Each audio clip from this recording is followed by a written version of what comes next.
Buenos días, tardes o noches a todos y todas y bienvenidos a mi canal Literatureando con Laura. En el día de hoy vamos a hablar sobre las características de la Edad Media, la lírica medieval en este periodo, el paso de la Edad Media al Renacimiento y la prosa medieval. Comencemos entonces. En primer lugar, hablemos de las características de la Edad Media, las cuales fueron la aparición de las cruzadas, que se definen como las batallas de los cristianos contra los musulmanes para poder retomar Jerusalén. Hubo un gran crecimiento de las ciudades debido al fin de las guerras. Se desarrolló el sistema feudal, se dividió la Iglesia Católica de Oriente con la de Occidente y por último se conoce que la posición social era inalterable. Conocido esto, adentrémonos en lo que realmente nos interesa, la literatura. En la Edad Media se cultivaron dos géneros literarios, la lírica y la narrativa. Estos dos géneros contribuyen al desarrollo y la fijación de la lengua castellana. Sin embargo, no hablo del teatro, ya que es muy poco cultivado en esta época. Una vez hecha esta pequeña introducción, hablemos pues de la lírica medieval, la cual se empezó a desarrollar entre los siglos XI y XIII, y la que a su vez se subdivide en tradicional y culta. La lírica tradicional nace en los pueblos, los cuales tenían la necesidad de expresar sus emociones. Dentro de estas podemos encontrar las jarchas, las cantigas y los villancicos. Las jarchas son estribillos en lengua mozárabe que se añaden al final de un poema. La temática de las jarchas suele ser de tipo amoroso, donde una muchacha enamorada se lamenta de su amado a una confidente. Las cantigas, por su parte, son poemas de estilo sencillo y cantados en lengua galaico-portuguesa. Podemos distinguir tres tipos: cantigas de amigos, cantigas de amor y cantigas de escarnio. Las cantigas de amigos son poemas escritos por hombres, en los que una mujer enamorada canta a la naturaleza mientras se lamenta la ausencia de su amado.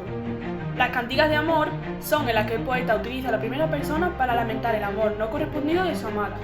También podemos conocer, en último lugar, las cantigas de escarnio, que se definen como poemas de carácter burlesco que ridiculizan a las personas y costumbres de la época. En penúltimo lugar, en la lírica tradicional tenemos los villancicos, los cuales son escritos en español y están creados a partir de las canciones populares por poetas cultos anónimos, cuyo fin es entretener al público. En la lírica medieval culta también surgen dos personajes de especial importancia: el juglar, representante del mestre de juglaría, y el clérigo, representante del mestre de clericidad. Por último, debemos mencionar la lírica que se desarrolla en Cataluña, la llamada la canción, cuya temática es el amor cortés. Por otro lado, se produce un cambio muy importante en la historia de la literatura cuando hablamos de la transición de la Edad Media al Renacimiento. Además, en el mestre de clericidad destacan Gonzalo de Berceo y Arcipreste de Hita. Gonzalo de Berceo es el primer autor en reivindicar su autoría en la escritura en España, quien trasladó a la lengua romance los textos latinos y los adaptó al grupo menos privilegiado del sistema feudal, pero sin deshacer el uso de la poesía. Su obra más importante fue Milagros de Nuestra Señora, donde relata los 25 milagros que hace la Virgen María. El segundo autor de los que hemos hablado antes es el Arcipreste de Hita, cuya obra más importante y extensa fue El Libro de Buen Amor, donde relata distintas situaciones amorosas de manera autobiográfica. Esta obra se destaca por la gran influencia en el cambio ideológico y estructural del mestre de clericidad de la época. La lírica culta del siglo XV es la poesía cancioneril, la cual se origina dentro de las cortes de los reyes medievales.